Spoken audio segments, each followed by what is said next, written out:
Cette vidéo fera du bien à l'église. Cette vidéo fera du bien aux enfants de Dieu. Partagez massivement cette vidéo. En Afrique, en Europe, en Océanie, en Asie, en Amérique, partagez-moi massivement cette vidéo. C'est le message du Seigneur. Alléluia. Pourquoi l'Église a perdu son autorité? Bien-aimés, l'Église est le sanctuaire de Dieu. L'Église est le sanctuaire de Dieu. C'est au prix du sang de Jésus-Christ, selon Actes des Apôtres, que l'Église est née. Donc quelqu'un a versé de son sang. Le Fils de Dieu a versé son sang. Le Fils unique de Dieu a versé son sang. Il a subi les pires tortures. Il a subi les pires humiliations. Il a été crucifié nu. C'était pour donner naissance à l'Église. L'Église est le sanctuaire de Dieu. Nous devons prendre l'Église très au sérieux. Le corps de Christ est le sanctuaire de Dieu. Le corps de Christ est le sanctuaire de Dieu et Christ est la tête de son Église. Bien-aimés dans le Seigneur. Donc c'est-à-dire que celui qui s'attaque à l'Église s'attaque directement à Dieu. Celui qui s'attaque au corps de Christ s'attaque directement à Dieu et à Christ. Celui qui s'en prend à un serviteur de Christ, celui qui s'en prend à un serviteur de Dieu, celui qui s'en prend à l'Église s'attaque directement à Dieu. Bien-aimés, c'est ce que nous devons retenir. Et bien le retenir. Bien. Lisons Matthieu 16, versets 18 et 19. Matthieu 16, 18 et 19, il est écrit: « Et moi, je te dis que tu es Pierre, et que sur ce roc, je bâtirai mon église, et que les portes du séjour des morts ne prévaudront point contre elle. Je te donnerai les clés du royaume des cieux. Ce que tu lieras sur la terre sera lié dans les cieux. Ce que tu délieras sur la terre sera délié dans les cieux. » Bien-aimés, je vais d'abord commencer par là, pour dire que Dieu a donné toute la puissance à l'Église. Dieu a donné toute l'autorité à l'Église. L'autorité de Dieu dans toute sa plénitude, il l'a donnée à l'Église. Jésus même en partant a dit: « Je vous ai donné le pouvoir de marcher sur les serpents, sur les scorpions et sur toute la puissance de l'ennemi et rien ne pourra vous nuire. » Dans ce texte, Jésus nous dit encore que même la mort ne pourra pas avoir l'autorité, la domination sur son Église. Dieu est allé même plus loin pour dire que ce que l'Église lie sur la terre est lié dans le ciel. Ce que l'Église délie sur la terre est délié dans le ciel. Voilà le pouvoir et la puissance que Dieu a donné à l'Église. Donc l'Église a une extrême et une très puissante autorité. Bien-aimés dans le Seigneur. L'Église est redoutable. L'Église est puissante. L'Église est la bouche même de Dieu. Bien-aimés. Lisons encore un autre passage. Matthieu 18, versets 18 et 21. Il est écrit: « Je vous l'ai dit en vérité, tout ce que vous lierez sur la terre sera lié dans le ciel, et tout ce que vous délierez sur la terre sera délié dans le ciel. Je vous dis encore que si deux d'entre vous s'accordent sur la terre pour demander une chose quelconque, elle leur sera accordée par mon Père qui est dans les cieux. Car là où deux ou trois sont assemblés à mon nom, je suis au milieu d'eux. » Verset 21. Alors, Pierre s'approcha de lui et dit: « Seigneur, combien de fois pardonnerai-je à mon frère lorsqu'il péchera contre moi? Sera-ce jusqu'à 7 fois? » Jésus lui dit: « Je ne te dis pas jusqu'à 7 fois, mais jusqu'à 70 fois 7 fois. » Dieu va encore jusqu'à dire que si deux personnes se mettent en accord, Voilà le pouvoir et la puissance que Dieu a donné à l'Église. Si deux personnes se mettent en accord, ce qu'ils demandent, Dieu accomplit. Maintenant, au verset 21, c'est là où tout commence encore à déranger. Pierre parle du pardon. Et Jésus lui dit non. Ce n'est pas une fois. Tu dois pardonner ton frère 77 fois. Tu dois pardonner ton frère 70 fois 7 fois. Donc 70 fois 7. Imagine le nombre de fois. Quand ton frère te fait quelque chose, tu dois lui pardonner. Plus de 70 fois 7.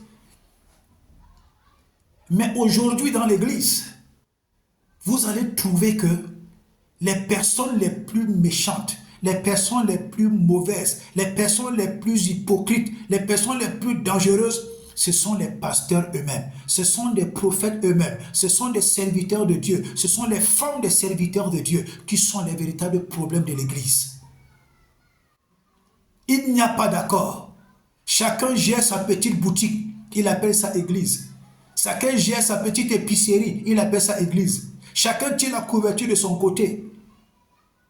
Il n'y a pas d'entente, il n'y a pas d'accord, il n'y a rien du tout. Pourtant, Dieu a donné toute la puissance à l'église.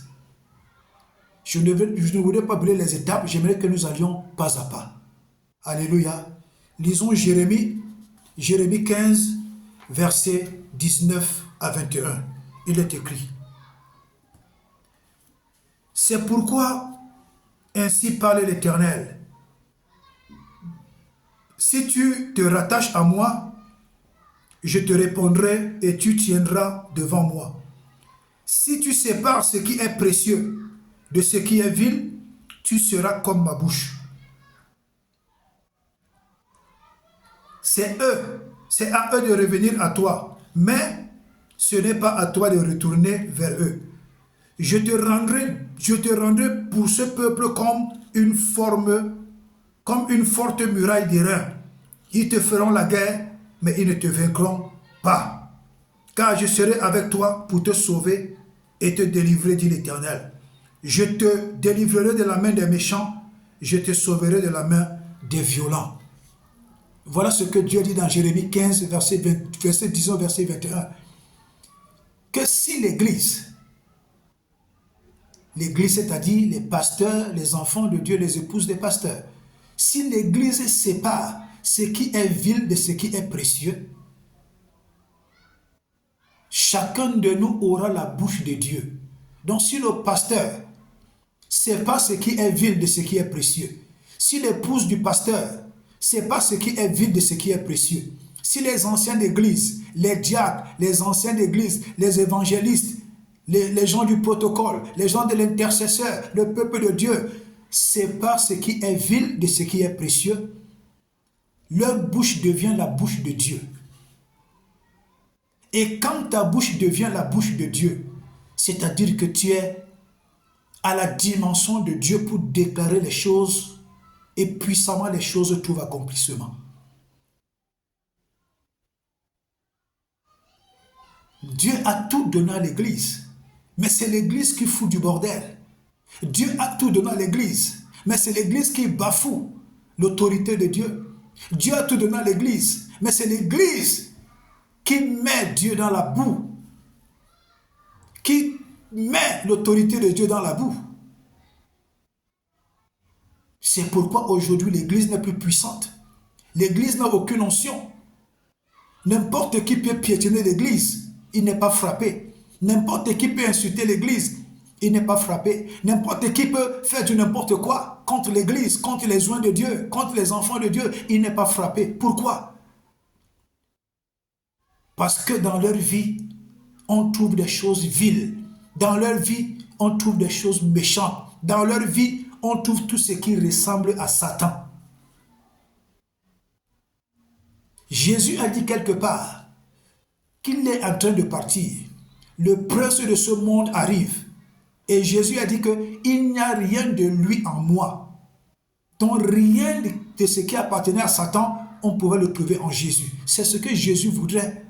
Il voudrait que l'Église depuis les serviteurs de Dieu jusqu'aux chrétiens, jusqu'aux anciens, jusqu'à tous les départements d'une église, que en chacun on ne trouve pas les œuvres du diable.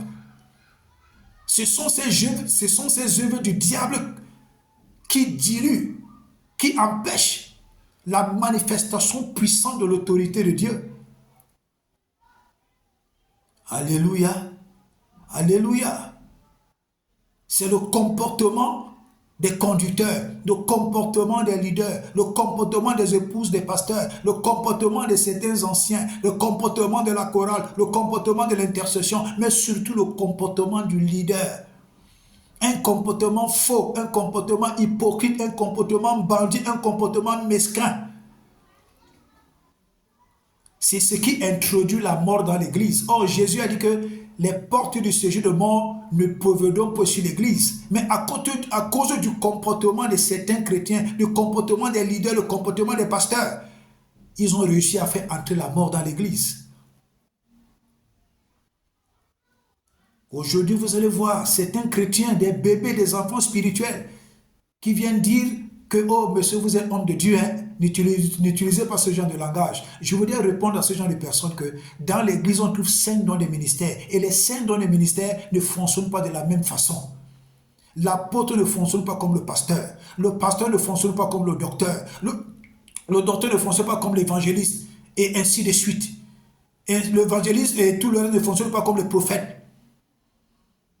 Donc n'essayez pas parfois de mélanger les hommes de Dieu.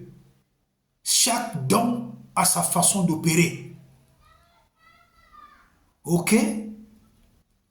Ces chrétiennes qui sont des enfants spirituels là, parfois retenez vos langues avant de dire n'importe quoi. Alléluia.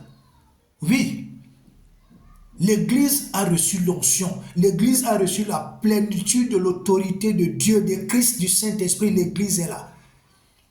Aujourd'hui, l'église n'est pas puissante. On parlait du Saint-Esprit, le Saint-Esprit, le Saint-Esprit, le Saint-Esprit, le Saint-Esprit. Mais la Bible dit quoi? N'attristez pas le Saint-Esprit. Ce sont nos bouches qui parlent du Saint-Esprit. Mais le comportement des pasteurs, le comportement des épouses des pasteurs empêche au Saint-Esprit d'opérer dans toute sa dimension. Le gros bavardage dans les églises, là, ça ne sert à rien. C'est du tapage, c'est du pipeau. L'église a perdu sa puissance, l'église a perdu son autorité.